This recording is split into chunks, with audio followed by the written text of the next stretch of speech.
El Robert que fue soldado. 20 intensos días habían transcurrido desde que se había iniciado la guerra, una guerra tan inesperada como emocionante, emotiva por sus razones históricas y porque sacudió de una manera u otra la conciencia colectiva. No estaba ausente el sentimiento épico de los grandes momentos de gesta por los que toda nación transita alguna vez en su historia, algunas más seguido que otras.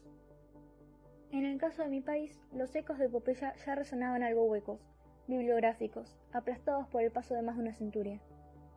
Sin analizar demasiado las razones profundas del conflicto y solamente empujados por un genuino compromiso cívico, muchos jóvenes nos sentimos tentados de participar en la lucha, de ser parte de la historia, de vivir la hazaña de defender nuestro país.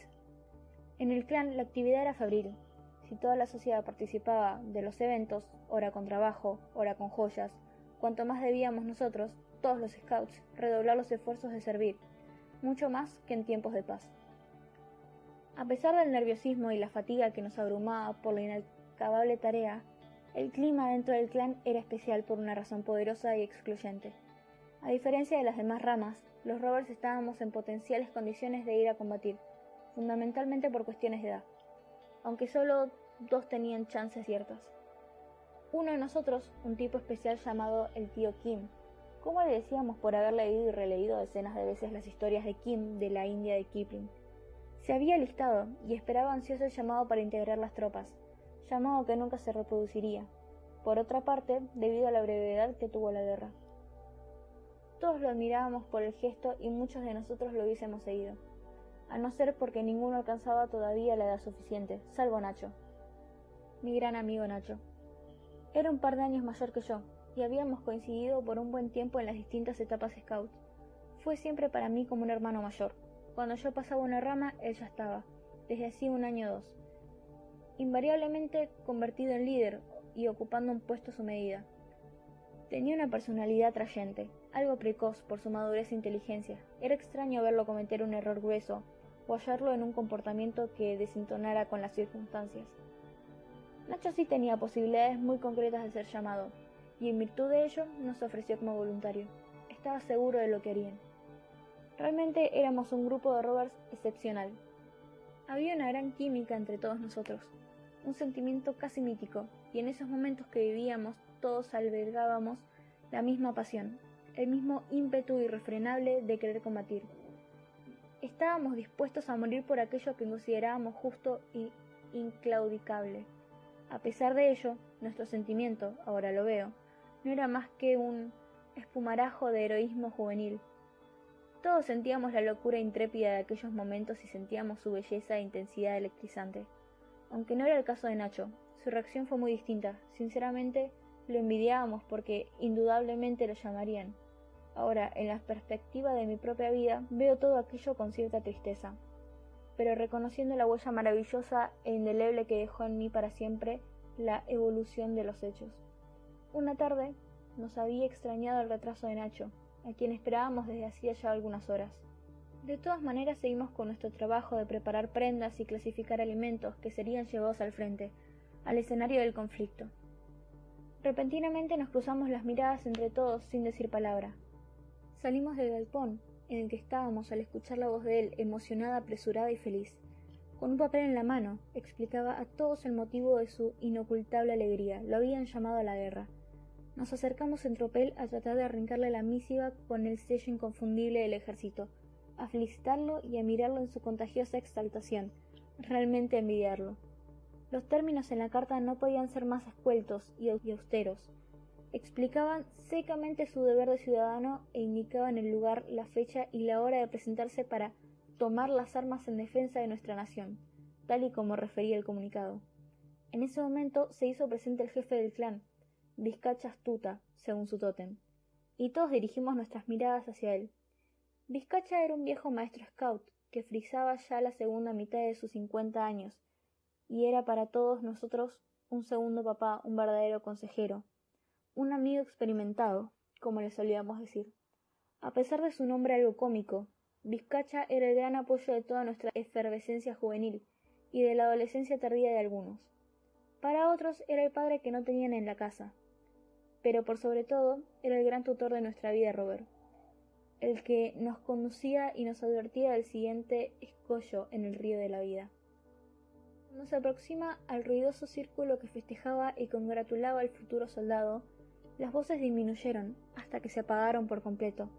Nacho, en silencio, extendió la nota de reclutamiento a nuestro dirigente, y éste la leyó con lentitud, o al menos así nos parecía a nosotros que nos urgía ver su reacción. Doblando el papel con cuidado, como si meditara una actitud, miró con profundidad a su Robert mientras le entregaba la carta. ¿Sabes bien lo que esto significa?, preguntó con expresión grave. Sí, dijo Nacho con la altivez y el orgullo que sentía tan genuinamente en su corazón. Nacho era muy pensante. Seguramente antes de recibir la carta ya había meditado sobre todas las implicaciones en caso de ir a la guerra. ¿Qué significa?, preguntó el maestro Scout con la evidente intención de aquilatar la respuesta de Nacho. Significa que me pueden matar, y que, si no muero, puedo llevar las huellas de lo que allá iba para el resto de mi vida. ¡Dios mío!, pensé para mí. Yo ni siquiera había llegado a pensar en esa posibilidad, y seguramente muchos de mis compañeros tampoco lo habrían hecho. La contundencia de su respuesta fue una cachetada de hombría y madurez que nos dejó atónitos.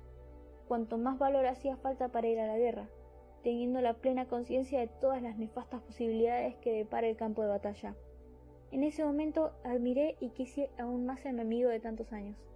Durante unos segundos Vizcacha y Nacho se hablaron con un lenguaje visual y profundo.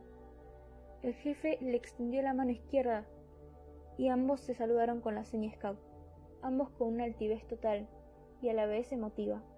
Siempre listo, le dijo el jefe. Para servir, contestó el Robert trémulo de orgullo. Cuando terminó la guerra, después que nadie habló de cómo había sido allá, y ahora que el nombre de Nacho se repite tantos bronces cubiertos por la sombra de innumerables banderas, nos acordábamos de él. Años después indagué y pude saber sobre detalles de cómo transcurrieron los hechos y cuáles fueron las circunstancias que tuvieron que ver con él. Dicen sus compañeros de batallón que lo de Nacho fue increíble. Contaron que cuando todo parecía perdido, cuando el miedo, el frío y el avance enemigo provocaron terror y angustia, él exhortaba a todos y les daba aliento. Dicen que iba de refugio en refugio repartiendo comida que nadie sabía de dónde conseguía. Algunos sospechan que burlando la vigilancia enemiga, a riesgo de ser herido. Dicen que cuando estalló la lucha fue el primero en organizar la defensa. Contaron que realizaba incursiones de observación y que armaba para el enemigo trampas que no había aprendido en el ejército. Que disparaba como Poseidón y que ganaba posiciones en el campo de combate, para así evitarles a sus compañeros acobardados tener que cumplir con esas órdenes. Al parecer, también les había enseñado a apuntar y a cuidar sus armas a los que no sabían, que los protegía como un hermano mayor. La verdad es que me lo puedo imaginar a Nacho así, tal como era conmigo. Un oficial superior suyo, al que un día fui a visitar, me contó que el grupo de Nacho fue el que detuvo durante todo un día y una noche el avance del enemigo. Me dijo que ya no tenía comida y que las municiones escaseaban. El oficial recordó que no eran más de 20 y que era Nacho el que los conducía. Ese día también me narró la forma en que, ya sin balas, juramentaron no rendirse y no abandonar sus puestos de combate. Después de eso, solo guardaron en sus escondites, con sus bayonetas desnudas, a que el enemigo pasara por allí. Me contó también que, en su refugio, Nacho repetía una oración desconocida, una y otra vez. Me dijo finalmente que fue un héroe. Ahora que soy un hombre y escribo estas líneas, pienso en aquel amigo que un día partió, henchido de emoción, hacia su destino final. Recuerdo cómo me miró cuando me saludó por última vez. Creo que él era el único de entre nosotros que estaba preparado, que sabía dónde iba. Tal vez del otro lado de la línea, en el lado enemigo, también hubiera algún Robert como él, dispuesto a todo. Y acaso también hoy sea un héroe. Pienso en mi hijo que acaba de nacer, y que a lo mejor algún día ingrese a los Scouts. Me gustaría que se parezca a Nacho, y que cuando crea en algo, lo dé todo, como un verdadero Robert.